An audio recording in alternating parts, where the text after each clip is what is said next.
이제 오늘 말씀 보겠습니다. 오늘 말씀 사사기 말씀입니다. 네, 오늘 말씀 사사기 2장 6절에서 10절까지 말씀을 보겠습니다. 네, 사사기 2장 6절에서 10절까지 말씀입니다.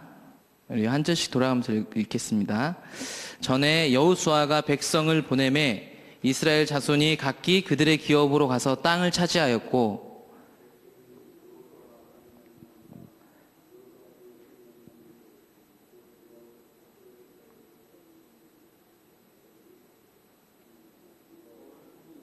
네. 여호와의 종 눈의 아들 여호수아가 110세에 죽음에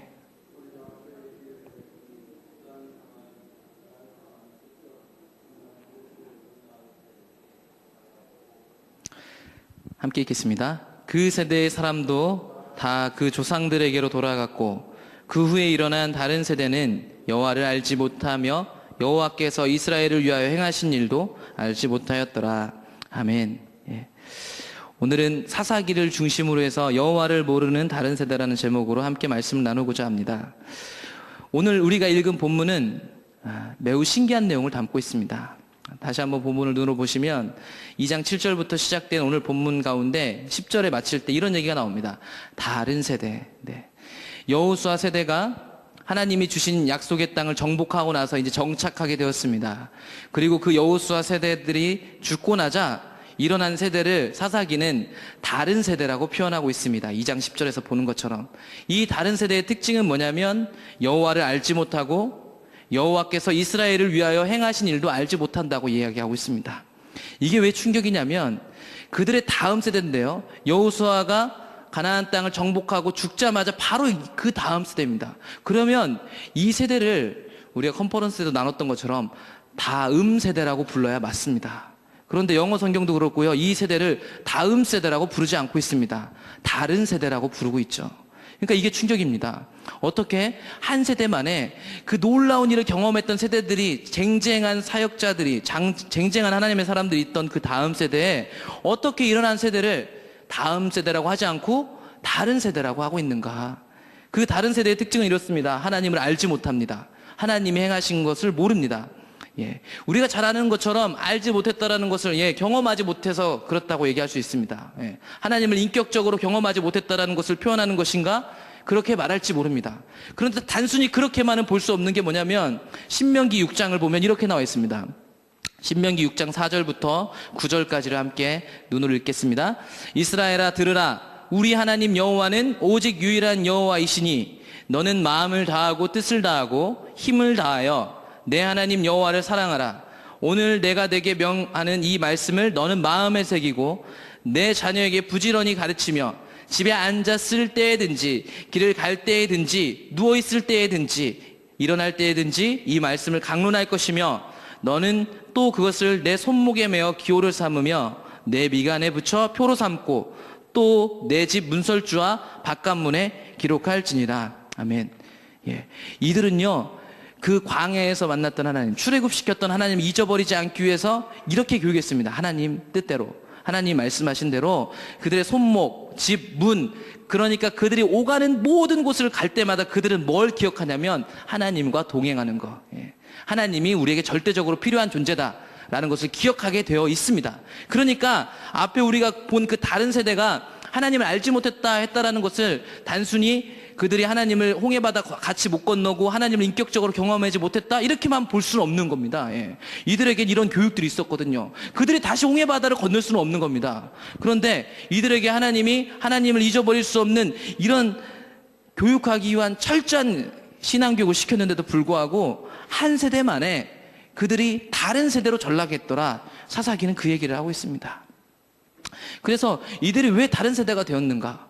왜 이들이 하나님을 알지 못했는가? 오늘 그 얘기를 하려고 합니다. 그리고 이 세대 가운데 하나님 어떤 일을 하셨는지를 오늘 사사기를 통해서 볼 것입니다. 오늘 우리가 이걸 읽었던 본문에 등장한 다른 세대의 특징은 사사기 17장부터 본격적으로 드러납니다. 우리는 사사기를 읽게 되면 그 영웅들이 등장하는 이야기들을 읽기가 일쑤이지만 사실 사사기가 진짜 하고 싶은 얘기는 어디서부터 등장하냐면 17장부터 등장합니다. 그래서 우리가 오늘 보았던 그 다른 세대의 모습이 17장부터 21장까지 두 가지의 모습으로 등장합니다. 먼저는요, 그들의 종교적 타락의 모습을 보여주고 있습니다. 그래서 사사기 17장 1절을 보겠습니다. 이 다른 세대의 신앙이 어땠는지, 이들이 얼마만큼 종교적으로 타락했는지 17장, 18장이 얘기하고 있습니다. 17장 1절, 2절, 3절을 읽어보겠습니다. 에브라임 산지에 미가라 이름하는 사람이 있더니 그의 어머니에게 이르되 어머니께서 은 1,100을 잃어버리셨으므로 저주하시고 내 귀에도 말씀하셨더니 보소서 그 은이 내게 있나이다. 내가 그것을 가졌나이다 하니 그의 어머니가 이르되 내 아들이 여호와께 복받기를 원하노라 하니라. 미가가 은 1,100을 그의 어머니에게 도로 주매 그의 어머니가 이르되 내가 내 아들을 위하여 한 신상을 새기며 한 신상을 부어 만들기 위해 내 손에서 이 은을 여호와께 거룩히 드리노라. 그러므로 내가 이제 이 은을 내게 도로 주리라. 아멘. 여러분 17장에는 미가라고 하는 사람이 등장합니다. 오늘 읽은 스토리 그대로 미가의 어머니가 있었는데 어머니가 은 1,100을 잃어버렸습니다. 이제 뒤에 가면 더 등장할 텐데 이 돈은 어마어마한 돈인 것 같습니다. 그래서 이 돈을 잊어버리자 어머니가 이 돈 잊어버린 것 때문에 저주하고 했다고 합니다. 그러니까 이 저주를 사실은요, 그냥 어떻게 막 욕하는 게 아니라 사실은 그걸 가져간 사람을 저주하면서 기도했다라고 하는 표현이 더 많습니다. 왜냐하면 그 뒤에 보게 되면 여호와께 복받기로 원하더라 여호와 이런 얘기들이 등장하거든요. 그러니까 이 상황을 그냥 어떠한 상황이 아니라 예수님 잘 믿는 사람, 하나님을 경외하는 사람의 상황이라고 보셔도 전혀 무방하다는 것입니다.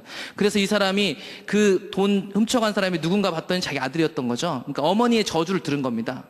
그러니까 쉽게 얘기하면 어릴 때부터 신앙의 집안을 자랐을 거예요. 그런데 그렇기 때문에 기도의 능력도 알았을 거고, 오늘날로 치자면 기도의 능력, 저주가 얼마만큼 두려운 것도 알았을 겁니다. 그 돈을 취한 아들과 그 돈을 가지고 저주하는 어머니의 소리는 그 아들에게 두렵게 들렸을 수 있습니다. 그래서 어머니께 다시 솔직하게 고백하고 어머니한테 돌려드리는 거죠. 그런데 어디서 들은 것은 있어서 이게 입으로 나가면 이게 뭐 아들한테 저주가 끼칠 것 같은 두려움이 있었나 봅니다. 그래서 다시 아들을 축복하기 시작하는 거죠. 그러면서 한 우상을 만들게 되는 것입니다. 이 저주를 풀기 위해서. 더 바꿔서 오늘날로 적용하자면 이 저주 풀려고 감사헌금 했다고 보셔도 전혀 무방합니다. 이 상황에서. 그러면서 17장 4절을 보면 계속해서 그 말이 등장하는데 이렇게 나옵니다. 17장 4절, 5절, 6절을 보겠습니다. 미가가 그 은을 그의 어머니에게 도로 주었으므로 어머니가 그 은 200을 가져다가 은장색에게 주어 한 신상을 새기고 한 신상을 부어 만들었더니 그 신상이 미가의 집에 있더라. 그 사람 미가에게 신당이 있으므로 그가 에봇과 드라빔을 만들고 한 아들을 세워 그의 제사장으로 삼았더라. 그때에는 이스라엘에 왕이 없었으므로 사람마다 자기 소견에 옳은 대로 행하였더라. 아멘. 쭉 읽은 것처럼 이런 내용들입니다. 내용은 아시겠죠? 근데 이 내용이 매우 웃긴 얘기입니다. 예. 이제부터 이 내용의 진실을 보게 될 텐데, 먼저 미가서 7장 18절을 보겠습니다. 왜냐하면 오늘 등장하는 미가랑 이름이 똑같거든요. 함께 읽어볼까요? 미가서 7장 18절을 보면 미가의 뜻이 이렇습니다. 주와 같은 신이 어디 있으리까? 주께서는 죄악과 그 기업에 남은 자의 허물을 사유하시며 인애를 기뻐하심으로 진노를 오래 품지 아니하시나이다. 아멘. 여러분, 성경에 나오는 이름은요, 그들의 운명과 그들의 앞으로 어떻게 살 것, 앞으로 행동할 것, 그의 성품들, 다양한 것들을 드러내고 있습니다. 오늘 미가라는 사람이 등장합니다, 여러분. 미가라는 사람이 등장하자마자 어머니 돈을 훔쳤다라는 것은 정말 웃긴 일입니다. 말도 안 되는 일이죠. 예, 미가 이름 뜻이 무엇입니까? 주와 같은 신이 어디 있으리까? 그러니까 하나님을 경외하고 두려워하는 사람인데 돈을 훔치고 있는 장면을 보는 것입니다, 우리가 17장에서. 뿐만 아니라요, 어머니가 잃어버린 은 1,100은 성경 전체에서 은 1,100이라는 곳은 사사기 16장에서밖에 안 나와요. 그리고 같은 사사기죠. 사사기 16장 5절에 보면 이렇게 나옵니다. 16장 5절입니다. 블레셋 사람의 방백들이 그 여인에게로 올라가서 그에게 이르되 삼손을 꿰어서 무엇으로 말미암아 그 큰 힘이 생기는지, 그리고 우리가 어떻게 하면 능히 그를 결박하여 굴복하게 할 수 있는지를 알아보라. 그리하면 우리가 각각 은 1,100개씩을 내게 주리라 하니. 예. 은 1,100이라는 단어가 성경 전체에서 이곳과 방금 우리가 봤던 17장에서만 등장합니다. 같은 사사기에서 이 은 1,100이 등장하는데, 우리가 잘 아는 것처럼 들릴라가 삼손을 팔아넘길 때 블레셋 5방백들에게 각자에게 받기로 한 돈입니다. 예. 그렇기 때문에요, 은 1,100이라는 숫자는요, 예, 좋은 의미가 아니란 얘기입니다. 바꿔 얘기하면 오늘 이 엄마가 은 1,100을 잊어버렸더라라고 할 때 이 은 1,100에 담겨져 있는 의미가 뭔지 아십니까? 이 엄마에게는 이미 재물이 우상인 겁니다. 예. 자기 사랑하는 남자를 은 1,100에 팔아넘긴 여자, 예. 은 1,100이라는 숫자는 괜히 사사기에서 등장하는 것이 아니라 이 어머니가 잃어버린 은 1,100은 이미 그 어머니에게도 하나님 외에 돈이 우상이었다는 사실을 우리는 짐작하게 합니다. 네. 뿐만 아니라요, 그 우상을 새길 때도요, 은 1,100을 다 드리는 것도 아니잖아요. 200만 걷어서 드립니다. 그게 이미 여호와의 이름을 부르고 있지만 그 엄마나 그 아들이나 철저하게 타락한 신앙을 가지고 있었다는 사실을 우리가 보게 됩니다. 뿐만 아니라 이 우상을 새겨서 어디다 놨다고 했냐면 미가의 집 신당에다 뒀답니다. 신당에다. 예. 신당이라고 하니까 좀 거부감이 있는데 바꿔 얘기하면 미가의 집에 예배당이 있었답니다. 근데 이게 말이 안 되는 상황입니다. 신명기 12장 13절 14절을 보겠습니다. 여기까지 그러니까 사사기까지 오기까지 창세기부터 계속 지나온 그 하나님 주신 율법들을 보는 겁니다. 신명기 12장 13절 14절을 보면 너는 삼가서 내게 보이는 아무 곳에서나 번제를 드리지 말고 오직 너희의 한 지파 중에 여호와께서 택하실 그곳에서 번제를 드리고 또 내가 내게 명령하는 모든 것을 거기서 행할지니라. 예, 아멘. 집에 예배당이 있으면 안 됩니다, 여러분. 예. 집에 신당, 자기 스스로 제사를 드리는 게 있으면 안 됩니다. 출애굽기를 지나면서 하나님이 이스라엘 백성에게 은혜로 준 게 무엇이었냐면 율법과 성막이었습니다. 그러면 당연히 이들의 예배는 어디서 이루어졌어야 했냐면 성막, 성소에 가서 이루어져야 했습니다. 근데 이 사람네 집에 신당이 따로 있었답니다. 따로 제사 드리는 데가 있었다라는 얘기죠. 실제로 여호수아를 볼까요? 여호수아 18장 1절에 보면 이스라엘 자손의 온 회중이 실로에 모여서 거기에 회막을 세웠으며, 예. 지금 어디에 있냐면 실로에 회막이 있습니다. 그러니까 이들은 이 실로에 가서 당연히 제사를 드리는 게 정상입니다. 여호수아 19장 51절에도 그대로 기록되어 있습니다. 제사장 엘르아살과 눈의 아들 여호수아와 이스라엘 자손의 지파의 족장들이 실로에 있는 회막문 여호와 앞에서 제비 뽑아 나눈 기업이 이러하니라. 예. 실로에서 예배를 드려야 합니다. 자기네 집에 개인 예배 처소, 개인 제사 드리는 곳이 있으면 안 됩니다, 여러분. 사무엘상 4장 4절 볼까요? 계속해서 실로에 있다는 사실을 보여드린 겁니다. 사무엘상도요 8장까지는 사사시대입니다. 사사시대 만렵인데 이에 백성이 실로에 사람을 보내어 그룹 사이에 계신 만군의 여호와의 언약궤를 거기서 가져왔고, 그러니까 우리가 오늘 읽은 17장에서 21장에서 등장할 때도 여전히 성막, 성소는 실로에 있었다는 사실입니다. 그런데 자기의 집에 개인 신당을 차려놓고 제사를 지냈다라는 것입니다, 여러분. 예, 말이 안 되는 거예요. 이미 이 우상을 만들기 전부터 자기네 집에 개인 신당이 있었더라, 개인의 신을 모시는 신당이 있었더라, 좋게 말해서 하나님을 찾는 장소가 있었더라. 예. 근데 이건 말이 안 된단 말이에요, 이 당시에는. 그러니까 이들의 신앙이 완전히 자기중심적, 자기 기준 안에서 나온 거라는 것입니다. 뿐만 아니라 아까 보셨지만 에봇과 드라빔을 자기 아들에게 입힌단 말이에요. 출애굽기 28장 4절에 보면 분명히 이렇게 나와 있습니다. 출애굽기 28장 4절입니다. 그들이 지을 옷은 이러하니 곧 흉패와 에봇과 겉옷과 반포 속옷과 관과 띠라. 그들이 내 형 아론과 그 아들들을 위하여 거룩한 옷을 지어 아론이 내게 제사장 직분을 행하게 하라. 예. 여러분 여기 에봇이 나오고요. 뿐만 아니라 제사장은 누구만 할 수 있냐면 아론과 그 아들들만 할 수 있습니다. 근데 미가가 자기 아들을 제사장으로 삼았다고 하고 있죠. 자기 집에 있는 개인 신당의 제사장으로 세우고 있다는 거죠. 근데 이 아는 것도 어설프게 아는 거예요. 창세기 31장 19절에 보면 거기서 드라빔이 등장하는데 오늘 이 미간의 집에서도 이 아들한테 에봇과 드라빔을 줬다고 합니다. 예. 근데 창세기 31장에 보면 그때 라반이 양털을 깎으러 갔으므로 라헬은 그의 아버지의 드라빔을 도둑질하고, 그러니까 야곱이 외삼촌 라반의 집에서 나올 때 라헬이 갖고 나왔던 게 뭐냐면 드라빔이었는데 그건 그 당시 민간신앙, 자신의 재산들을 이렇게 재산을 나타내는 어떠한 민간적인 우상이에요. 예. 그러니까 차라리 흉패 에봇을 입혔더라 이렇게 얘기하면 말이라도 될 텐데요. 우리가 오늘 읽은 그 17장에서는 미가가 자기 아들을 제사장 삼고 에봇을 입히고 드라빔을 줬답니다, 여러분. 그들의 신앙이 완전히 자기 기준으로 철저하게 타락해 있었다라는 것입니다. 거기다가요, 거기서 끝나지 않습니다. 그렇게 우상숭배를 계속 하고 있었는데 사사기 17장 7절에 가보면 이렇게 나와 있습니다. 17장 7절, 7절부터 10절까지를 우리 함께 천천히 읽어가시면 좋을 것 같습니다. 유다 가족에 속한 유다 베들레헴에 한 청년이 있었으니 그는 레위인으로서 거기에 거류하였더라. 그 사람이 거주할 곳을 찾고자 하여 그 성읍 유다 베들레헴을 떠나가다가 에브라임 산지로 가서 미가의 집에 이르매 미가가 그에게 묻되 너는 어디서부터 오느냐 하니 그가 이르되 나는 유다 베들레헴의 레위인으로서 거류할 곳을 찾으러 가노라 하는지라. 미가가 그에게 이르되 내가 나와 함께 거주하며 나를 위하여 아버지와 제사장이 되라. 내가 해마다 은 10과 의복 1벌과 먹을 것을 주리라 하므로 그 레위인이 들어갔더라. 아멘. 여러분, 그 레위인이 하면 굉장하는데 되게 웃긴 게 뭐냐면 레위인이 지금 거주할 곳을 찾고 있습니다. 레위인이 거주할 곳을 찾는다는 것은 말이 안 돼요. 왜냐하면 레위인은 어디 있어야 돼요? 당연히 아까 본 실로에서 봉사하고 있어야 되거든요.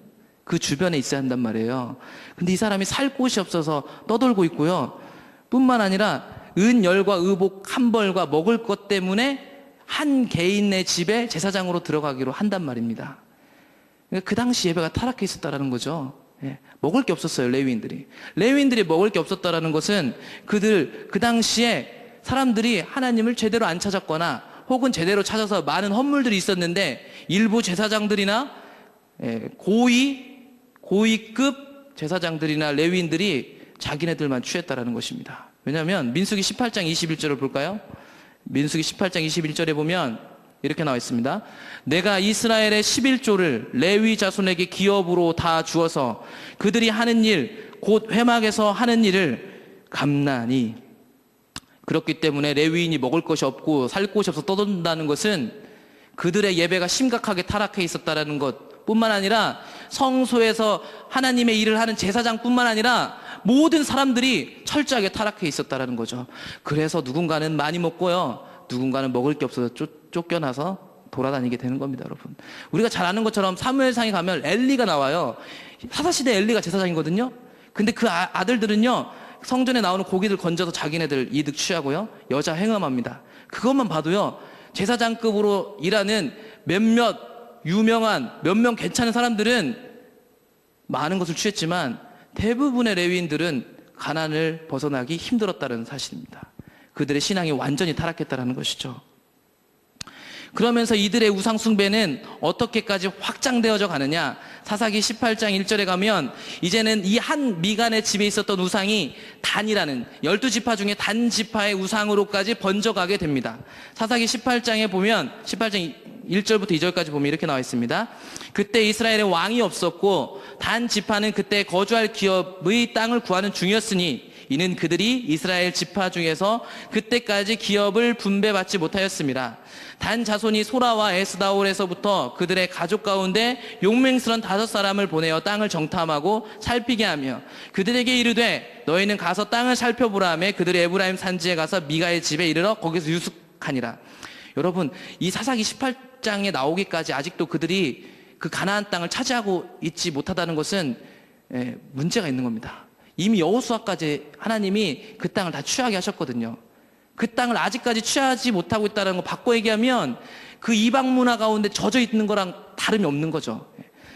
분명 하나님이 사사기 1, 2장 쪽을 보게 되면 그들에게 이방 민족을 남겨놓은 이유는 하나님을 신뢰하나 안 하나 보려고 그랬다라고 분명히 기록되어 있지만 그렇다고 해서 이들을 쫓아내지 말라고는 안 했습니다. 이제 좀 이따 뒤에 나오는데 이들을 쫓아내야 돼. 근데 아직도 쫓아내지 못하고 아직도 땅을 분배받지 못했다는 것은 하나님의 유업을 아직도 못 받고 있는 거거든요.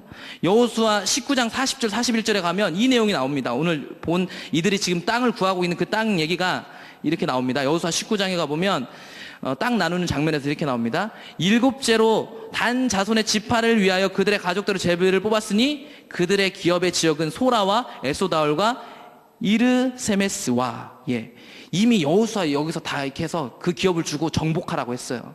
근데 아직도 그 땅을 못 찾고 있었다라는 것입니다. 그 과정 가운데 이제 땅을 찾으려고 가다가 미간의 집에 들린 겁니다. 가봤더니 구색을 잘 맞춰놓은 우상 숭배를 잘하고 있더랍니다. 아, 레위도 있었고 이렇게 그게 좋아 보였다라는 것입니다.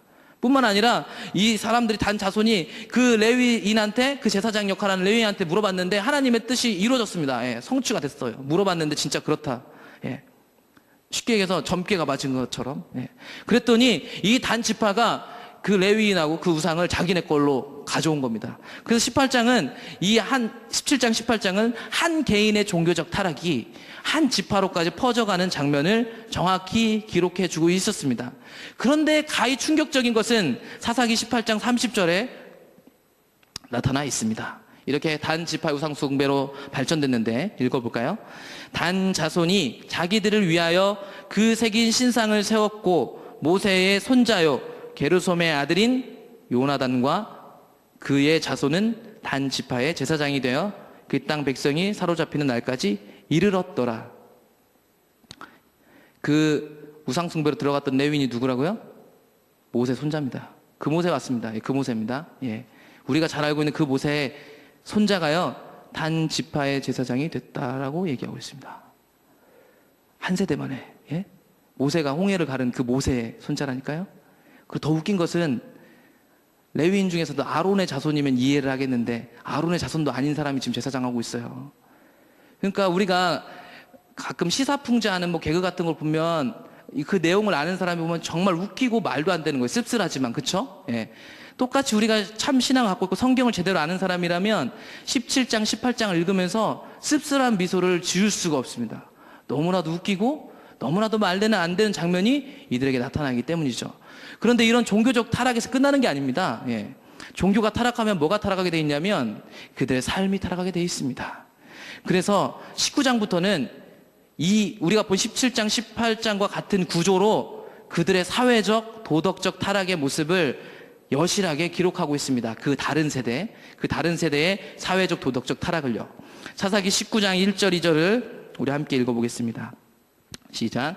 이스라엘의 왕이 없을 그때에 에브라임 산지 구석에 거류하는 어떤 레위 사람이 유다 베들레헴에서 첩을 맞이하였더니 그 첩이 행음하고 남편을 떠나 유다 베들레헴 그의 아버지의 집에 돌아가서 거기서 넉 달 동안을 지냈습니다.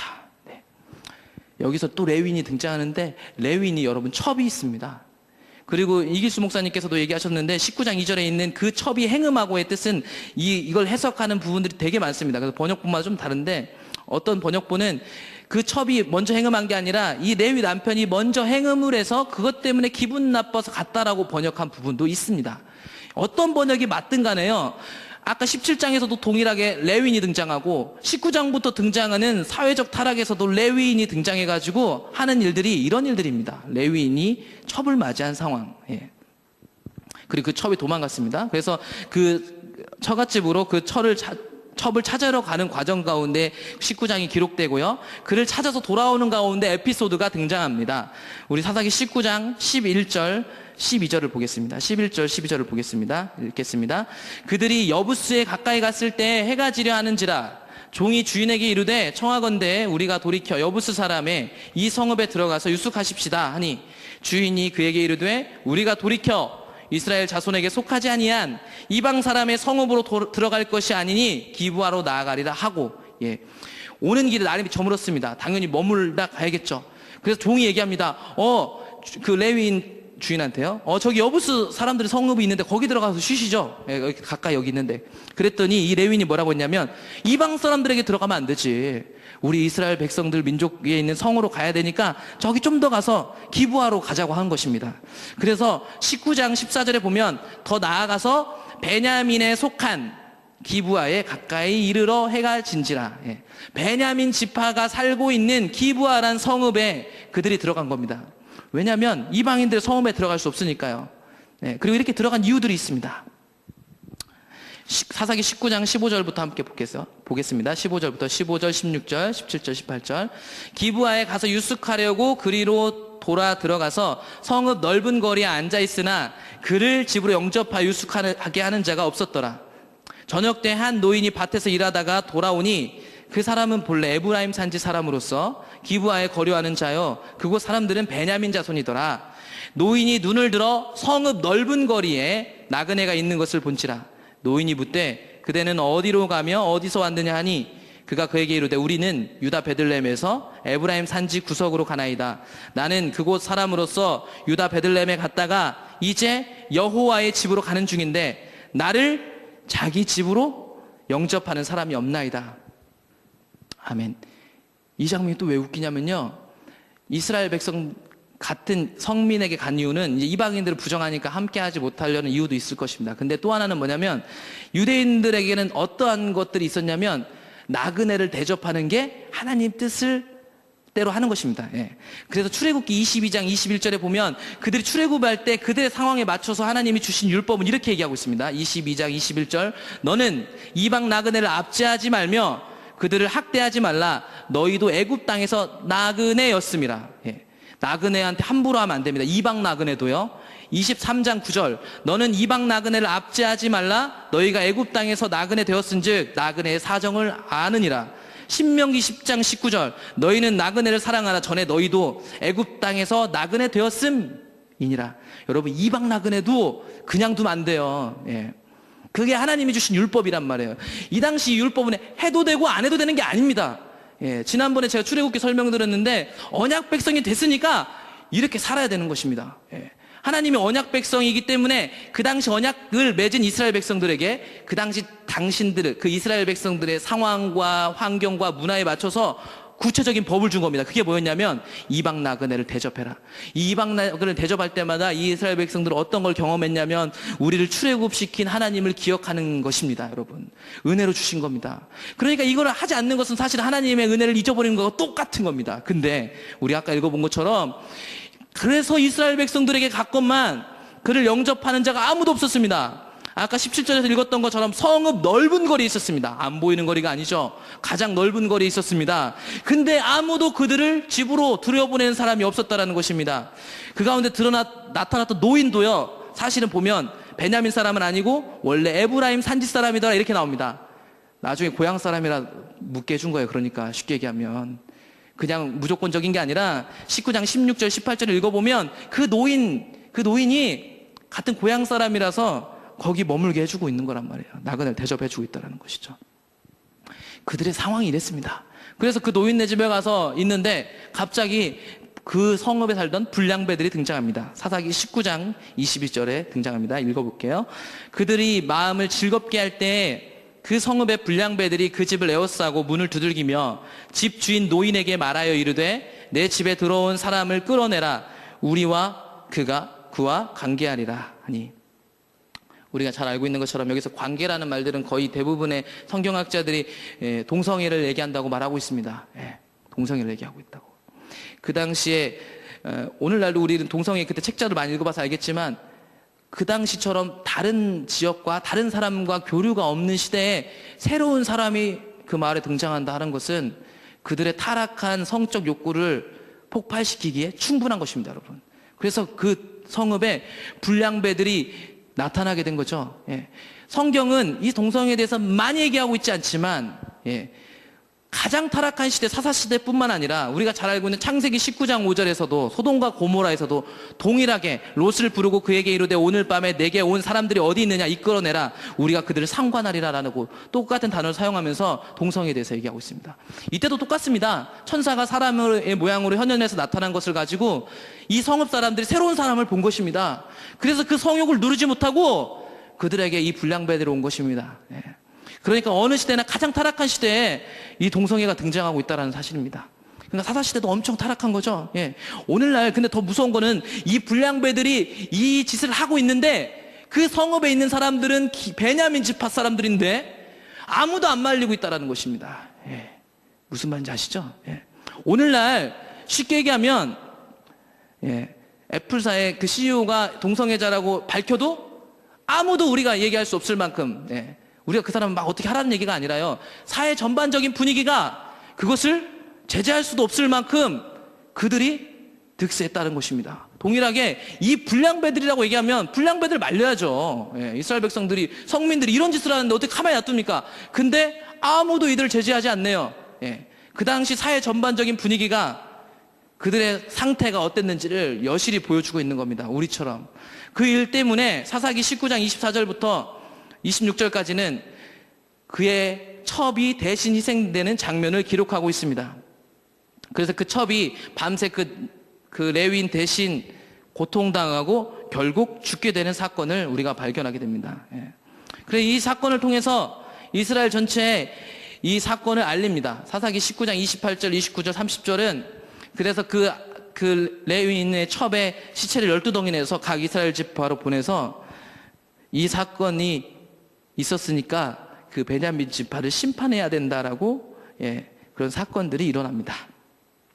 그래서 사사기 20장 1절에 보면 모든 이스라엘 백성들이 모이고요. 20장 6절에 보면 이유가 참 웃깁니다. 20장 6절만 한번 보겠습니다. 20장 6절을 보면 내가 내 첩의 시체를 거두어 쪼개서 이스라엘 기업의 온 땅에 보냈나니 이는 그들이 이스라엘 중에서 음행과 망령된 일을 행하였기 때문이라. 아멘. 근데 참 웃긴 게 뭐냐면 음행과 망령된 일은 애초에 처음 19장 시작부터 레위인이 첩을 얻은 것 가운데서 했어요. 자기도 사실은 이런 얘기 할 그게 안 된다고요. 지금 고통스러운 상황을 당한 건 알겠습니다. 근데 자기도 그렇게 깨끗이 못하단 말이에요. 그들의 상황이 이랬었다라는 것입니다. 그래서 오늘 사사기는 17장, 18장은 그 다른 세대가 그 당시에 종교적으로 얼마나 타락했는지, 그리고 19장부터 21절까지는 그들의 사회적, 도덕적 타락이 얼마나 심했는지를 보여주고 있습니다. 뭐를 통해서 보여주고 있냐면 동일하게 레위 사람이 등장하고요. 한 가정의 우상숭배가 한 지파로 확장되고요. 한 사람의 이 음행과 이 고통받음으로 인해서 한 지파에게 공격받는 일로 확장되어 갑니다. 똑같은 구조를 가지고 있습니다. 그리고 그 똑같은 구조를 갖고 있는 것을 반증이라도 하듯이 사사기의 주제처럼 등장하는 말이 이런 말입니다. 사사기 17장 6절 볼까요? 17장 6절에 보면 그때에는 이스라엘에 왕이 없었으므로 사람마다 자기 소견에 옳은 대로 행하였더라. 그리고 18장 1절에도 그때에 이스라엘에 왕이 없었고 라고 기록해주고 있고, 사사기 19장 1절도 보게 되면 이스라엘에 왕이 없을 그때에, 그리고 사사기 21장 25절 맨 마지막 절도 동일하게 그때에 이스라엘에 왕이 없었으므로 사람이 각각 그 소견에 옳은 대로 행하였더라. 아멘. 자기 기준으로 신앙했고요. 자기 기준으로 도덕적으로 사회적으로 살아갔다는 얘기입니다. 왜 그랬냐면 왕이 없었기 때문에. 왕이 없었다는 얘기는 시간적인 타이밍으로 봐도요. 시간적인 순서로 본다면 사무엘상 8장 이후에서부터 10장부터 왕 사울왕이 등장하니까 왕이 없을 때 맞습니다. 근데 여기서는 왕이 없다는 의미를 그렇게 사용하고 있잖아요. 여기서 왕이 없다는 의미는 어떤 의미냐면 더 궁극적으로 그들에게 여호와 하나님이 왕이 아니었다. 그래서 그들이 마음대로 행동했다, 이렇게 얘기하고 있습니다. 그 증거를 보면요, 사무엘상의 8장에 가면 하나님이 이스라엘 백성들이 왕을 요구할 때 왕을 주는 장면에서 분명히 등장합니다. 사무엘상 8장 4절 5절 보겠습니다. 이스라엘 모든 장로가 모여 라마에 있는 사무엘에게 나아갔습니다. 그에게 이르되 보소서, 당신은 늙고 당신의 아들들은 당신의 행위를 따르지 아니하니 모든 나라와 같이 우리에게 왕을 세워 우리를 다스리게 하소서 한지라. 여기서 다스리게라는 단어가 사사기에 등장하는, 그리고 사사를 뜻하는 다스린다는 뜻의 샤파트라는 단어를 쓰고 있습니다. 그러니까 이들이 사사시대에 쓰는 그 다스리다는 말을 가져와 가지고 그것도 하나님을 왕으로 세우겠다는 게 아니라 모든 나라와 같이, 그러니까 다른 나라에 있는 왕처럼 우리에게 다스릴 자를 주십시오, 이렇게 얘기를 하고 있는 겁니다. 더 뒤에 가면 보면 알겠지만 이스라엘의 진짜 사사는 누구냐면, 참 사사는 기드원도 아니고 드보라도 아니고 아무도 아닙니다. 그 위에 계셨던 하나님입니다. 사사기는 그걸 얘기하고 있어요. 그래서 사사기에 부름받은 그 인물들은 다 문제가 있습니다. 용기가 없거나 삼손처럼 제멋대로거나 다 이렇게 어느 정도의 문제를 갖고 있단 말이에요. 왜냐하면 그런 사사를 들었음으로 인해서 누가 드러나야 하냐면 하나님이 드러납니다. 그 하나님이 드러나는 과정 속에서 하나님이 가르쳐 준 건 뭐냐면, 이스라엘의 참 사사, 참 다스리는 자는 누구냐? 바로 여호와 하나님이다라는 것을 분명히 가르쳐 주고 있는데요. 이 왕을 요구하는 이 사사기 말렵의 이스라엘 백성들 어떻게 얘기하고 있냐면, 사사기 얘기를, 그 사사기에 나왔던 다스리다는 말을 가져다가 다른 나라들처럼 그런 왕을 주십시오, 이렇게 얘기하고 있는 겁니다. 그들의 왕은 누구냐면 하나님인데, 무슨 말인지 아시죠? 그래서 사무엘상 8장 6절에 보면, 계속 읽어보면 우리에게 왕을 주어 우리를 다스리게 하라 했을 때 사무엘이 그것을 기뻐하지 아니었습니다. 이것은 하나님이 기뻐하지 않았다라는 것입니다. 여호와께서 사무엘에게 이르시되 백성이 내게 한 말을 다 들으라. 이는 그들이 너를 버린 게 아니고 나를 버려 왕이 되지 못하게 함이라. 여기 나왔습니다. 하나님 분명히 자기 입으로 얘기하고 있습니다. 나를 그들의 왕이 되지 못하게 하려고 계속 그러네. 예. 그러니까 사사기에서도 나왔던 그들에게 왕이 없었다는 얘기는 그들에게 하나님이 왕이 아니었다라는 것입니다. 예. 뿐만 아니라 그래서 8장 8절에 보면 내가 그들을 애굽에서 인도하여낸 날부터 오늘까지 그들이 모든 행사로 나를 버리고 다른 신들을 섬김같이 내게도 그러하는도다. 그러므로 그들의 말을 듣되 너는 그들에게 엄히 경고하고 그들을 다스릴 왕의 제도를 가르치라. 예, 여러분 여기서는 이제 하나님이 주실 왕의 제도를 말하는 것입니다. 아까 우리가 읽었던 8장 5절에 나온 다스리기라는 단어와 지금 8장 9절에 나타난 다스릴 왕의 제도를 주겠다라는 말은 다른 단어를 사용하고 있습니다. 그러니까 그들의 말을 듣되 너는 그들에게 엄히 경고하라고 한 내용은 이 8장 9절 뒤에 나옵니다. 왕은 돈을 밝힐 거야, 뭘 할 거야, 여자를 좋아할 거야, 이런 얘기. 그들이 원하는 왕은 그럴 거거든요. 그런데 그 왕을 주게 아니라 어떤 왕의 제도를 가르치냐고 하냐면 다스릴 멜렉인데, 멜렉. 그러니까 아까 말한 샤파트하고 다른 말입니다. 하나님이 주시는 왕의 제도를 가르치라고 얘기하고 있습니다.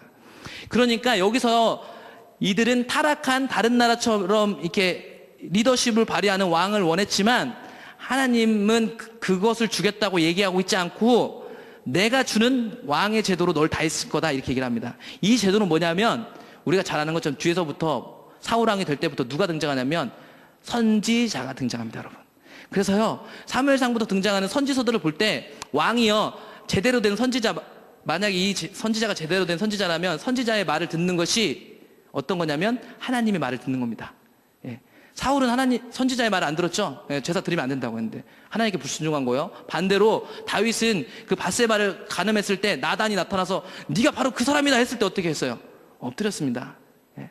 그러니까 앞으로 나타날 하나님이 주실 왕의 제도는요 우리나라같이 어떤 대통령제도 왕제도가 아니라니까 하나님이 왕되는 신정정치를 말하고 있는 것입니다. 그러니까 우리가 보았던 사사기의 주제처럼 등장하는 이스라엘에게 왕이 없었다라는 얘기는 정확하게 성경적으로 그들에게 하나님이 통치자가 아니었다라는 것입니다.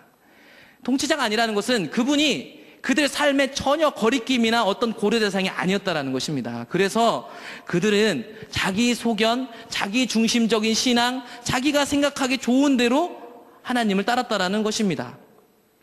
그래서 사사기에는 우리가 주로 좋아하는 얘기지만 3장부터 등장하는 사사들의 이야기는 이런 얘기를 담고 있습니다. 어떤 패턴을 나타내냐면 그들이 하나님을 떠나서 범죄합니다. 범죄하면 그들을 그대로 놔두면 하나님 안 되니까 진노하십니다. 화내시는 거죠. 화내면 그 화가 어떻게 오냐면 이방의 압제나 흉년이나 못 먹고 못 살게끔 하는 어떤 압박으로 실제적으로 다가옵니다. 그러면 이스라엘 백성이 막 부르짖습니다. 하나님 우리 잘못했어요. 우리를 도와주세요. 그러면 하나님이 사사를 뿅 하고 보내가지고 구원하십니다. 그러면 이스라엘 백성은 어떻게 했죠? 또다시 타락하고 범죄했습니다.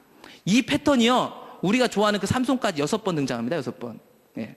그러니까 우리가 오늘 읽은 17장부터 21장의 그 다른 세대의 설명을 하면서 그들의 상황을 그 사사를 통해서 사사기들의 그 발견되는 그 사이클, 제가 방금 말씀드린 범죄, 진노, 압제, 부르짖음, 구원, 또다시 범죄하는 이 패턴을 6번이나 보여주면서 그들의 신앙이 얼마만큼 타락했는지를 분명히 보여주고 있는 것입니다. 그들에게 왕이 없었다라는 것. 왕이 없어서 이랬던 것입니다. 근데 이렇게 이스라엘에 왕이 없게 된 빌미를 제공한 게요 사사기 1장에 보면 이렇게 나와 있습니다. 아까 말씀드렸던 것처럼 1장 27절, 28절, 29절에 보면 므낫세가 베스안과 그에 딸린 마을들의 주민과 다나악과 그에 딸린 마을들의 주민과 돌과 그에 딸린 마을들의 주민과 이블람과 그에 딸린 마을들의 주민과 무기또와 그에 딸린 마을들의 주민을 쫓아내지 못하며 28절에서도 다 쫓아내지 아니하였더라. 29절에서도 가나안 족속을 쫓아내지 못하매 30절에서도 나알론 주민을 쫓아내지 못하매 31절 르홉 주민을 쫓아내지 못하고 사사기 1장 32절 그들을 쫓아내지 못함이었더라. 사사기 1장은 그들을 쫓아내지 못했다고 얘기하고 있습니다. 그래서 2장에 가보면 하나님이 어떤 얘기를 하냐면 그들을 거기에 이렇게 남겨놓은 것은 너네들이 나를 신뢰하지 않는지 보려고 남겨둔 거라고 얘기했습니다. 그 얘기는 그들 그냥 놔둬도 된다는 얘기는 아닙니다. 그들을 놔뒀는데 그들과 끊임없이 전쟁하고 그들을 정복해야 됩니다. 근데 그게 안 됐다는 겁니다. 방치됐다는 거죠. 그러니까 그들 삶 가운데 이 이교적 문화, 이 가나안의 풍족의 문화가 그들 안에 스며들어왔다는 것입니다. 이런 작은 것들이, 이들을 쫓아내지 못했던 것들이 다른 세대를 만들어냈고, 그 다른 세대는 우리가 본 17장에서 21장의 내용처럼 종교가 타락했고, 종교의 타락은 삶의 타락으로 당연히 나타나는 겁니다. 이 두 개는 같이 가는 거니까. 그들의 신앙이 철저하게 타락했다는 것입니다. 그들의 왕이 하나님이 아니었다는 거예요. 불과 한 세대 만에, 여러분, 불과 한 세대 만에 이렇게 될 수 있습니다. 불과 한 세대 만에 다음 세대라고 부른 세대가 없고 다른 세대가 되었다, 이 말입니다. 자기 마음대로 신앙하고 하나님의 통치를 받지 않습니다. 다 자기가 잘났습니다. 다 자기가 신학적인 근거를 갖고 있습니다. 예. 그래서 다 이렇게 합니다. 예. 자기 안에 예배처를 만들고 교회를 다니지 않고 섬김을 하지 않고 오이코스를 하지 않으면서도 이렇게 신앙하는 거라고 얘기하고 있는 거 똑같은 겁니다. 오늘날 얼마만큼 우리가 높아졌는지 제대로 알지 못합니다. 예, 요즘 목사 얘기하잖아요. 성경도 모르고 은혜가 뭔지도 모르는데 은혜를 얘기하고 있고, 하나님도 모르는데 핏대를 세우고 막 성경 얘기를 하고, 말씀이면 다냐고 하고, 오이코스가 왜 필요냐고 하고, 교회가 왜 필요하고, 전도가 왜 필요하냐고 얘기하는 시대가 바로 오늘이라는 건데, 똑같습니다, 여러분. 아니, 이때보다요 더 심각해요. 더 심각하다는 얘기입니다. 예. 사사시대가 이런 시대였습니다. 암흑 중에서도 완전한 암흑. 예. 너무 깜깜해가지고 아무것도 안 보이는 시대. 우리가 방금 본 것처럼 17장, 21장 그 상황 그대로. 예. 완전히 엉터리도 이런 엉터리가 없는 시대. 그런데 신기한 것은요, 이 사사시대가 사사기에만 기록되어 있는 게 아니라 룻기, 사무엘상 전반부 8장, 7장까지 나와 있는데, 이 사사시대에 매우 특이한 사람이 등장한다는 것입니다. 예. 룻기 1장 1절을 볼까요? 룻기 1장 1절을 보겠습니다. 읽어보겠습니다. 사사들이 치리하던 때 그 땅에 흉년이 드니라. 유다 베들레헴의 한 사람이 그의 아내와 두 아들을 데리고 모압 지방에 가서 거류하였는데, 여러분, 우리가 읽었던 방금 제가 심각하고 이렇게 강력하게 얘기했던 그 사사시대 똑같습니다. 예. 룻기의 시대적 배경도 사사기입니다. 사사들이 치리하던 때 그 땅에 흉년이 들었답니다. 이 흉년은 아마도 추측하기에 그들이 하나님을 떠났기 때문에 그 땅에 하나님의 진노 때문에 온 저주일 게 분명합니다. 그래서 이들이 살 수 없어서 떠나야만 했습니다. 예. 우리가 잘 아는 것처럼 나오미와 그의 가족들이죠. 근데 그들이 떠나와서 이방 땅에 살면서 이방 며느리 2명을 맞이하죠. 우리 다 아는 내용들입니다. 근데 남편도 잃고 두 아들을 잃어버립니다. 그런데 신기한 것은 룻기 1장 16절을 보면 룻이 그 시어머니 나오미를 하고 하는 소리가 되게 웃깁니다. 예. 1장 16절을 함께 보겠습니다. 룻이 이르되 내게 어머니를 떠나며 어머니를 따르지 말고 돌아가라. 강권하지 마옵소서. 어머니께서 가시는 곳에 나도 가고 어머니께서 머무시는 곳에 나도 머물겠나이다. 어머니의 백성이 나의 백성이 되고 어머니의 하나님이 나의 하나님이 되시리니. 여러분, 사사시대에 똑같은 시대를 살고 있었던 나오미라는 여자입니다. 예. 이 나오미라는 여자를 보고요, 이방 며느리가요 하나님을 찾겠대요. 잘 보세요. 이 나오미에게 있었던 어떤 하나님의 역사를 본 게 아니라니까요. 잘 보세요. 그러니까 하나님의 행하심을 보고 동참하겠습니다 이렇게 얘기하고 있잖아요. 뭐라고 얘기하냐면 어머니의 백성, 어머니의 하나님 이렇게 하고 있습니다. 어머니를 통해서 하나님을 본 거예요, 이 사람은요. 예. 근데 본 것도요 잘 되는 게 본 게 아니라니까요. 자기 하나님이 주신 땅이라고 했던 땅에서 기근이 들어가지고 우리 땅에 왔는데 남편도 죽고 아들도 죽고, 하나님이 살아계시다면 그렇게 할 수 있겠습니까? 이방 사람들이 이렇게 얘기할 텐데, 이 룻이란 여자가 이 나오미가 어떻게 살았는지 룻기는 자세히 기록하고 있지 않은데요, 이 룻이 고백하는 이 한마디만 보더라도 나오미가 어떤 삶을 살았는지는 안 봐도 뻔한 겁니다. 어머니 하나님. 예. 이 말은 바꿔 얘기하면 하나님을 신뢰해서 하나님 따라가는 거 아니에요. 아세요? 그 어머니 때문에 하나님을 신뢰하고 있는 겁니다. 예. 그 어머니 때문에 하나님을 따라가겠다라고 얘기하고 있습니다. 제가 아까 서두에 얘기했습니다. 그 다른 세대는 여호와를 알지 못하고 보지 못했다고. 그 다른 세대는 여호와 하나님 어떻게 경험해야 되는 줄 아십니까? 그 땅에서 살았던 그 다음 세대들이 들어간 세대들의 삶을 통해서 하나님을 봐야 되는 겁니다. 예. 이렇게 나오미의 삶을 통해서 봤던 룻처럼 이제 이 세대는 홍해 바다를 건너지 않지만 이 약속의 땅에서, 이 풍요의 땅에서 바알의 법칙을 따라 살지 않고 하나님만 왕으로 섬기는 사람의 삶을 통해서 하나님을 경험하고 알아야지만 다음 세대가 될 수 있다는 것입니다. 예. 이 어둠 속에 등장한 나오미는 과부입니다. 아까 우리가 다뤘던 이방 나그네뿐만 아니라 고아와 과부는 이스라엘 백성 중에서 제일로 비참한 사람입니다. 예. 오늘날 우리가 우리 한국 사회에서 제일로 비참한 사람을 생각하세요. 그 사람보다 더 비참한 사람. 근데 그 사람이 이 어둠 속에서 밝히는 빛의 역할을 했다는 것입니다. 그래서 이 룻 때문에, 이 나오미 때문에 룻이 빛처럼 등장하고 보아스와 연결되고 다윗 왕조가 나오는 핵심적인 계보에 이 여자가 들어가는 겁니다. 이방 여자가. 들어갈 수 없는 여자가 들어가게 돼 있는 겁니다. 이 여자가 들어간 게 박수 칠 일이 아니라 예수가 오실 길이 마련되고 있다는 게 박수 칠 일입니다. 그 일은요, 어떻게 보면 룻기는 룻기라고 하지 말고 나오미라고 해야 더 맞을 것 같은데요. 나오미라는 사람은 자기 이름으로 성경도 안 나왔는데요. 그 사람이 이 결정적인 일을 이름도 없이 빚도 없이 남편도 있고 아들도 있고 이 일을 하고 있다는 것입니다. 그게 오늘날을 살아가는 우리들이 해야 할 몫입니다. 깊은 어둠 속에서요, 어떤 사람은 이렇게 살았다니까요. 그리고 이 어둠 속에 등장하는 사람들은 다 이랬어요. 화려하게 등장하지 않았습니다. 인기 있게 등장하지 않았죠. 멋있는 영향력을 등장하지 않았어요. 아주 조그맣고 아주 사소하고 늘 있는 일상인데 거기서 영향력을 끼치고 있었습니다. 뿐만 아니라 사무엘상도 초반에는 그 사사기 만렵입니다. 배경이요. 근데 사무엘상 1장 1절도 1장 2절을 보게 되면 이렇게 씁니다. 그에게 두 아내가 있었으니 한 사람의 이름은 한나요, 한 사람의 이름은 분인나라. 분인나에게는 자식이 있고 한나에게는 자식이 없었더라. 네. 우리가 잘 아는 것처럼 자식 없는 한나가 나옵니다. 한나가 그래서 자식을 소원해서 하나님 앞에 얻죠. 이 한나의 기도는요, 한나가 소원한 것은 아들 얻자고 하나님께 거래한 거 아닙니다, 여러분. 여기서 이 한나가 서원한 게 나시림법, 특별한 서원법인데요. 민수기 6장에 가면 그 서원이 뭔지 나오는데, 우리는 서원에 대해서 하나님, 제가 하나님 뭐 들어주시면 이거 할게요 하는 걸 서원으로 생각하는데, 사실 성경은 그걸 서원이라고 얘기하고 있지 않습니다, 여러분. 민수기 6장을 보게 되면 서원이라는 것은 하나님 앞에 구별되는 것입니다. 이미 그 서원 자체는 하나님께 자신의 삶을 드리는 그 자체지, 내가 뭘 해주면 내가 드릴게요 딜의 관념이 절대 아닙니다. 그러니까 하나님께 거룩하여 드리는 것이십니다. 그러니까 여기서 한나가 하는 기도는 철저하게 하나님의 뜻이 이루어지기 위해서 자기 아들을 구하고 있습니다. 그러한 것은 어디서 발견할 수 있냐면요, 사무엘상 2장에 나타난 한나가 아들을 얻고 나서 하는 기도에서 나옵니다. 핵심만 골자만 보자면 사무엘상 2장 10절을 보면 이렇게 나와 있습니다. 우리 함께 읽어보겠습니다. 여호와를 대적하는 자는 산산이 깨어질 것이라. 하늘에서 우레로 그들을 치시리로다. 여호와께서 땅끝까지 심판을 내리시고 자기 왕에게 힘을 주시며 자기의 기름 부음을 받은 자의 뿔을 높이시리로다 하니라. 아멘. 기름 부음 받은 자, 우리가 잘 아는 메시아, 헬라어로 그리스도. 그는요, 이미 하나님 나라를 품고 있는 사람이었습니다. 이게 짧게는요, 다윗 왕조를 예언하는 기도고요, 더 멀리 가서는 예수 그리스도를 준비하는 그의 선포적 노래고 기도입니다. 그러니까요, 아들 달라고 거래한 거 아니라니까요. 이 사사시대에 한나가 꿈꾸고 있었던 세상을 아십니까? 이 사사시대에 이 아들을 구하는 것은 자기 유익을 위한 게 아니었습니다. 이 어둠 속에서 빛으로 등장할 하나님의 나라를 갈망하는 게 한나입니다.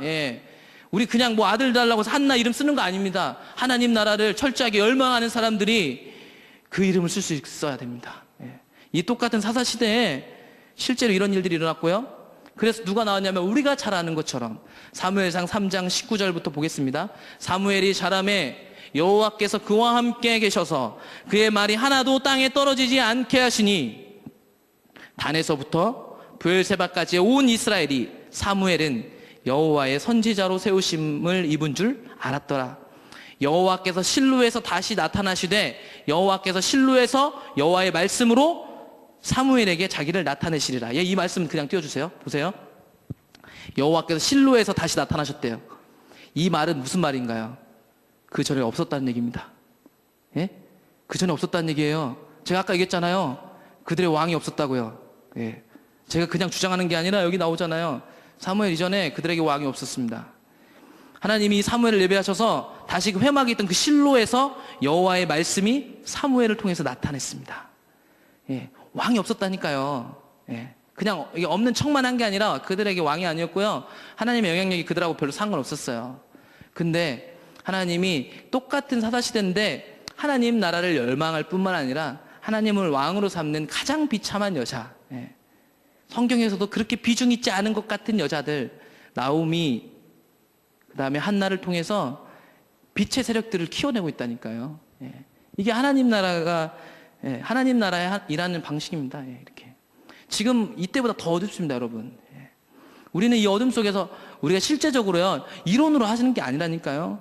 여기서 설교가 좋으면 얼마나 좋겠습니까? 이렇게 살지 않으면 설교 아무리 좋은 게 여러분들에게 독이 될 겁니다. 계속 우리 이 말 듣고 이 뜨거운 말과 시끄러운 말 들으면서 그래 그렇게 살아야지 이렇게 나가서 결국 살지 않으면 이게 여러분 더 죽일걸요. 네. 우리에게 어설픈 지식이 될 겁니다. 신당을 세울 거고요, 에봇을 입힐 거고, 드라빔을 주면 안 되는 사람한테 주고요. 예, 자기 마음대로 성경적 기준도 없이 들은 건 많아요. 많은 설교들이 있죠. 유튜브나 모든 영상들이 설교가 너무 많아서. 근데 정작 하나님을 알지 못하죠. 이 많은 지식들이 우리에게 어설프고 이상한 신앙을 만들어 놓는 거예요. 그래서 기도가 뭔지도 모르고, 은혜가 뭔지도 모르고, 복음이 뭔지도 모르고, 구원이 뭔지도 모르는 시대, 그게 우리 시대에 살고 있는 것입니다. 이런 부분과 앞서서 예수님도 분명히 얘기하셨습니다. 마지막으로 마태복음 21장을 볼까요? 21장 28절, 29절, 30절, 31절, 32절을 보면 이렇게 있습니다. 그러나 너희 생각에는 어떠하냐? 어떤 사람에게 두 아들이 있는데 맏아들에게 가서 이르되 얘 오늘 포도원에 가서 일하라 하니 대답하여 이르되 아버지 가겠나이다 하더니 가지 아니하고, 둘째 아들에게 가서 또 그와 같이 말하니 대답하여 이르되 실소이다 하였다가 그 후에 뉘우치고 갔으니 그 둘 중에 누가 아버지의 뜻대로 하였느냐? 이르되 둘째 아들이니이다. 예수께서 그들에게 이르시되 내가 진실로 너희에게 이르노니 세리와 창녀들이 너희보다 먼저 하나님의 나라에 들어가리라. 요한이 의의 도로 너희에게 왔거늘 너희는 그를 믿지 아니하였으되 세리와 창녀는 믿었으며 너희는 이것을 보고도 끝내 뉘우쳐 믿지 아니하였도다. 여러분, 세리와 창녀 나옵니다. 우리가 아까 과부들을 봤습니다. 아기 못 낳는 여자를 봤습니다. 그런 겁니다, 여러분. 예. 첫째 아들처럼 하나님의 의중과 의도를 아무리 머리로 알고 이해하시죠 다. 그렇게 살아야 하는 거 압니다. 근데 그렇게 안 살면 첫째 아들인 겁니다. 예. 종교 지도자들한테 하는 얘기예요, 예수님이. 근데 둘째 아들은요, 그게 머리로 이해 안 되고 그렇게 살고 싶지도 않고 살아야 이유도 못 느꼈는데 하나님 깨닫게 했더니 그렇게 살았다 이 말입니다. 살았다. 예. 신앙은 사는 겁니다. 사는 거. 남들한테 보여주려고 하는 거 말고 실제로 사는 거라니까요. 우리의 신앙은요, 가장 은밀한 곳에 실제가 드러나게 돼 있습니다. 그러니까 가정에서 우리가 드러난다고 얘기하고 있고, 우리 직장에서 드러나고 있고요, 은밀한 곳에서 다 드러나게 있는 것입니다. 하나님이 우리의 왕이라면요, 우리의 일거수일투족은 다 제약을 받게 돼 있어. 오늘날 더욱이요. 왜냐하면 오늘날 만모니즘이, 오늘날 물질사상이, 인본주의, 세속주의가 너무나도 우리 뼛속까지 공격해오고 들어오고 있기 때문에, 만약에요, 오늘날 우리가 하나님을 왕으로 삼고 있다면 여러분들은 엄청나게 많은 불편들을 지금 겪으셔야 정상입니다. 예. 그래서 주일에 들어오면 하나님 앞에 서면 이 고통 때문에, 그러니까 이게 죄책감 말고요, 이런 나의 고통 때문에 하나님의 도우심을 절실히 구할 수밖에 없어요. 그래서 눈물이 멈출 수 없는 그런 시대에 우리가 살고 있는데, 우리는 전혀 아무렇지도 않습니다. 우리 또 이 문 밖을 나서면 또다시 우리의 자원으로 살기 시작할 겁니다. 문제는 뭐냐면 그 싸움 자체를 안 한다라는 거예요. 예. 우리는 여전히 사는 게 쉽지 않을 겁니다. 이렇게 사는 게 쉽지 않아요, 여러분. 평생 사는 거거든요. 우리가 60대, 70대까지 살면 은퇴하는 거 아닙니다. 천국 갈 때까지 계속 싸우는 거기 때문에 여러분, 언제까지 싸워야 하지 마십시오. 죽을 때까지 싸워야 되니까. 예. 예. 죽을 때까지 싸우는 문제입니다. 근데 우리는 마치 숙제를 하듯이 뭔가를 빨리 끝내버리려고 하고요, 마찬가지 예배도 마찬가지 빨리 드려버리고 다 끝내버리려고 하고, 주일날 모든 사역을 마치고 월요일부터 내 마음대로 살려고 하고요, 그분의 통치를 전혀 받으려고 하지 않고 있다는 것입니다. 사사시대의 다른 세대는 우리가 봤던 것처럼 그런 세대였습니다. 그런데도 그런 세대에 하나님이 일하셨다 이 말입니다. 다음 세대가 정말 중요하다는 거 우리는 다 알고 있습니다. 근데 오늘날 많은 프로그램과 다양한 어떤 방법보다 더 중요한 게 뭔지 아십니까? 이런 나오미 같은 사람, 한나 같은 사람이 실제로 그 삶을 살아줘야 됩니다. 여러분 가정에서 그런 삶을 살아줘야 자녀들이 나온다니까요. 우리는 멀지 않아서요, 여러분, 멀지 않아서 이런 장면들을 보게 될 겁니다. 어디서 듣지도 못했는데, 바꿔 얘기할까요? 새물결 선교회 연합한 교회도 아니었는데, 예, 십자가 복음도 모른다고 한 사람인데 어딘가에서 이 어둠을 뚫고 나올 사람들이 잘하고 있는 거 아십니까, 여러분? 예, 우리가 큰 교회를 다니고 있고, 예, 서울 분당권 좋은 교회들이 모여있는 교회에서 제대로 된 말씀을 듣는다고 해서 자만하시면 안 됩니다.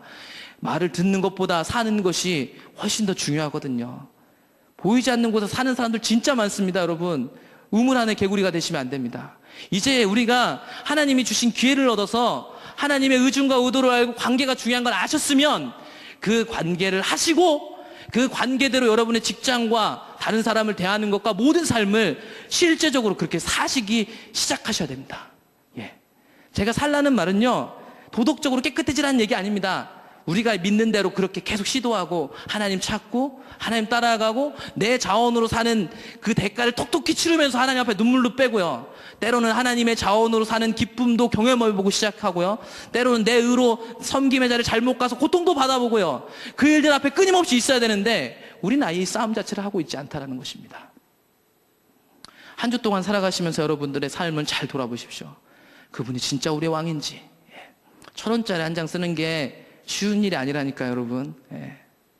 내가 어떤 일을 선택하고 가는 일이, 갈까 말까 고민하는 일이 쉬운 일이 아니라니까요. 100% 항상 하나님 뜻대로 할 수는 없을 겁니다.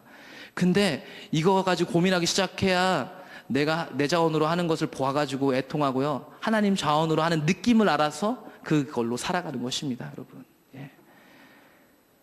실제로 이렇게 사시는 여러분들 되게 원하고, 그래서 이 깊은 어둠 속에서 이름도 없고 빛도 없습니다. 영광 받으려고 하지 마십시오. 유명해지려고 하지 마십시오. 우리 안에 어떤 마음이 있냐면 하나님 일을 하는데도 항상 하나님 일을 했다라는 자부심을 느끼고 싶은 마음과 자랑하고 싶고 하나님 이렇게 하시지라고 얘기하고 싶어 하시는데, 오늘 보세요. 우리가 다 그런데요. 나옴이랑 한나를 보라니까요. 주인공이 아니라니까. 근데 그들의 삶이, 남편도 죽고 아들도 다 죽었습니다, 여러분. 근데 그들의 삶이 빛을 만들어냈습니다, 여러분. 여러분과 제게 하나님이 그런 왕이셨으면 좋겠습니다. 이 시대에 교회들은 많고 하나님 안다고 서로 시끄럽게 소리치는데 정말 주님이 왕이 아닌 것 같습니다. 저와 여러분에게도요. 그분이 왕이시기를 지금이라도 돌이키시고 그분을 왕으로 섬기고 그분을 왕으로 따르는 저와 여러분들이 되기를 간절히 원합니다. 우리 찬양 하나 하고 기도하겠습니다.